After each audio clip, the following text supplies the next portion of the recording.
Before we start, I want to quickly remind everyone that Books and Bound now has a Patreon. If you want to support us, if you want to be part of a bookish community and a travel community and support everything that we do and get some great rewards in the meantime, sign up to our Patreon and become a very, very important part of what we're doing here.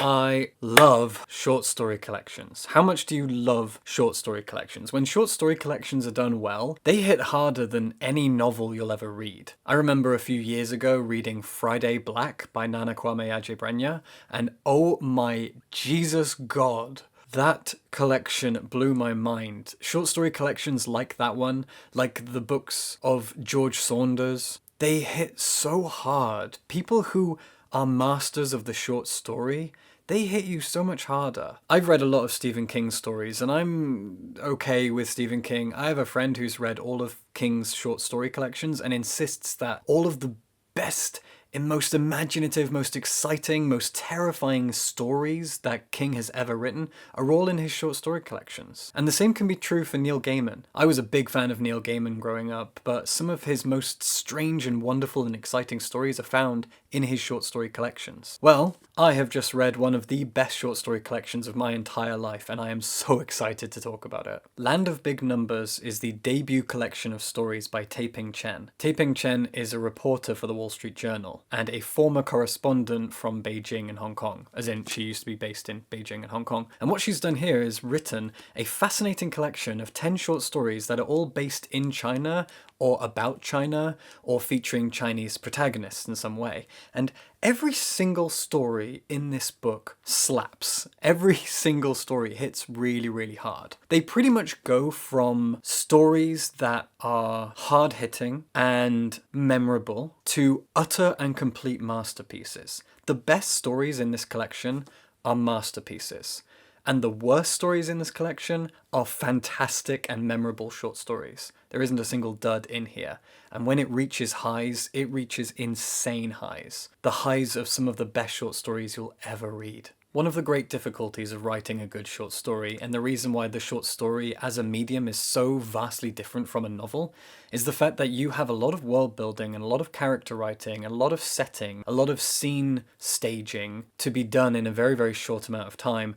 All the while you're trying to present a specific plot and story and character arc and themes and ideas, all within this tiny breath. And every single story in this collection is an example of how to do short story writing well. It is incredible what Te-Ping Chen has been able to achieve here. Let's take the very, very first story in this collection, Lulu. Lulu is a story told from the perspective of the titular Lulu's twin brother. You have Lulu and her brother, twins born in a small town in China, and the narrator, Lulu's brother, is a big gamer. And he's slowly, as the story goes on, he's slowly trying to make it as an esports gamer. Meanwhile, Lulu, who was the much brighter of the two, has ended up at a university in Beijing. She's really about to become something interesting. However, Lulu is caught up in anti-government rebellion. She is, through her Weibo account, Weibo is a Chinese social media, if you don't know, and through her Weibo account, she is building a reputation pretty quickly as a rebellious anti-government soapbox speaker. This is really exciting, but if you know anything about Chinese politics, Chinese modern history, this is a very, very dangerous route to be treading. So our protagonist is trying to keep an eye on his sister. He's worried about her. He's worried about what's about to become of her. All the while, he's trying to build up a life of his own. And what's interesting about this story is the dichotomy between these two characters. Lulu's brother is a sweet guy. He's a pretty average guy. He has simple dreams, and his dreams are very, very modern. Being an esports gamer is one of the most modern fantasy wishes that you could have. But he's slowly achieving this goal. He meets someone, he starts to fall in love. The woman that he meets and falls in love with is a very, very ordinary kind of person. But when I say ordinary, these people still have depth. Even when we are introduced to Lulu's brother's significant other, we get little comments about things that she's good at. She works at an electronics store in like a big shopping mall, and she's able to count very well and manage the stock in incredible detail and minutiae, so she's very, very meticulous and clever. And we don't really need these details for the story to work, but we have them. And it's amazing how well Chen is able to instill the story with tiny little minute details in order to bring colour and texture to the world. There is not a single detail that is glossed over here. Everything has been penciled in, everything has been coloured in, everything has texture and depth. And of course Lulu, most of all. Lulu is the focus of the story, and we are very, very worried about her, because Lulu is getting the attention of the government, the attention of the police. Lulu is in danger of getting black-bagged, thrown in prison, and left to rot. I'm not going to spoil what happens to her, but it's a pretty up and down journey. And Lulu is a person who needs to learn a very, very harsh lesson and doesn't really want to learn it and isn't prepared to learn it. And the consequences of this are absolutely fascinating. So Lulu is very indicative of what kinds of stories you're going to find here. A lot of the stories in this book are political, in the sense that they deal with Chinese politics. These are politics that we are all pretty aware of. Whether you've been to China, whether you have any interest in China or not, you're still probably aware of the government corruption in China. You're probably aware of the fact that there is no democracy in China. And although it's a communist party state, it is very much a capitalist place run by a big oligarchy.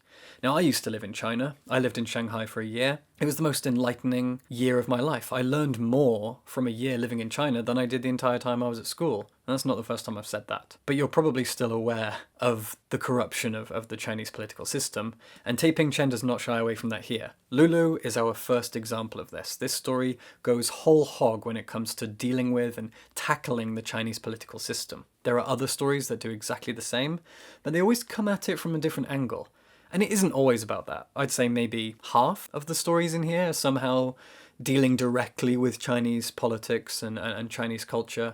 And others, if they do it, they do it a lot more subtly, or they don't do it at all. The best stories in this collection deal with two people. This is something that I noticed towards the end of the collection, that the stories that really stuck with me are the ones that deal with two people and the relationship between them. Lulu was the first one, because it is told from Lulu's twin brother's perspective, and as the story goes on, we see how close they are, but we also see the differences between them, and we see how their relationship ebbs and flows, and the difference between the two of them is what keeps the story so interesting. We are seeing the world through Lulu's brother's eyes, but we are looking all the time at Lulu, and both of them are given pretty equal room to grow, even though Lulu, of course, is the main focus of our story and the more interesting one. But the fact that she's more interesting doesn't take away from what we can learn by looking through the eyes of her brother. Another story that really highlights the beauty of the two, if you like, this theme that runs all the way through the book of a focus on two people and the differences between them, or the relationship between them, is my favourite story in the whole collection, Field Notes on a Marriage. It's the fourth story, and this is a story that deals with a budding marriage between two people. Field Notes on a Marriage is a masterpiece. It will absolutely go down in my mind as one of the great short stories that I have ever read. Field Notes on a Marriage deals with a budding relationship, a budding marriage. It's set somewhere in the United States, and it's from the perspective, the first-person perspective of a young woman who has met this Chinese guy called Gao. When she meets Gao, she doesn't know much about him. He's an academic. He studied German. He lived in Germany, and he's now a student or a professor of German. He works at a university. I can't remember if he's doing his PhD or if he's a professor at this point. I can't remember. I hate saying I can't remember when I'm talking about one of the best things I've ever read, but here we are. So their relationship moves very, very quickly. And Gao is one of the most complexly written characters I've come across in recent years, even though this is like a 30-page short story. Gao will not reveal much about his youth. He grew up in a small town in China, and when his partner asks him what town he's from, he says, don't worry about it, you won't know it, it doesn't matter. Some backwater town, it's not important. And so that's that. Gao is very shy, but I don't know if shy is the right word. He has walls built around him, he's guarded, he protects himself. And despite the fact that he protects himself, Gao very, very quickly proposes. In a very, very nonchalant kind of way, he just says, we should get married, why not? Let's get married. And when he says that, you think, oh wow, this is a reckless kind of person. He's rushing into this relationship. He needs to calm down. That's not really the case. It's more like Gao is always trying to push forward. Maybe he's running from something. Maybe there was something in his past that he's afraid of, and he's pushing forward. He's trying his best to be hopeful and positive, but at no point do you really believe it. The majesty of this story is the fact that Gao appears at first to be kind of reckless, thoughtless even, but that's so far from the case. In fact, you get the impression that there are two versions of him. There's the real version, which he won't show anyone, and then there's the person that he wants to be. And the person that he wants to be is someone who is hopeful for the future, someone who wants to get married and have children and live a good life. He's gone from China to Germany to the US. He's fallen in love and his life is going pretty well. And so he's pushing forward. But we're seeing all of this from the eyes of his new partner, and all the while she is getting to know him. Over the course of the story, we spend 2 years of their marriage together. And at one point in the story, we suddenly jump to China. And our protagonist is in Gao's hometown without him, and she is meeting his mother and his father, and she goes to a local museum and she goes to their house. And we don't know why the jump happens so quickly and Gao isn't there, so we assume maybe Gao was busy. And so she thought, right, I want to find out more about my husband's youth, where he comes from. I'm going to hop on a plane and I'm going to go to his hometown and I'm going to meet his mum. And so she does all those things. But it's such a strange jump, and then suddenly we're back. And so we think, where in time was that jump? And again, I'm not going to go into it because the ending of this story is so worth experiencing. It is an absolute emotional roller coaster. I wept and I laughed and I sighed. I felt angry. I felt disappointed. I felt everything. This is an absolute masterpiece. If you pick this book up, you can read the stories in any order, and I recommend Field Notes on a Marriage first. This book is incredible, but that story is the absolute highlight of this entire collection. I love it so much. But as I've said, every single story in this collection that deals with a pair of people is when the collection is at its best. Another example is the titular story, Land of Big Numbers. This is about 2 young men who both grew up in this big apartment building. Our protagonist, I think his name is Zhu Feng. It is, well remembered. So Zhu Feng has a friend called Li, and Li is rich. His dad is rich. His dad came into money somehow, and Zhu Feng is not. His family are very, very modest people, very working class. And so you've got 2 people who grew up in the same place, but one has a very, very privileged background-ish, and the other does not. The dichotomy between them is fascinating all the way through the story, but the story is mostly about the stock market. And it's fascinating how,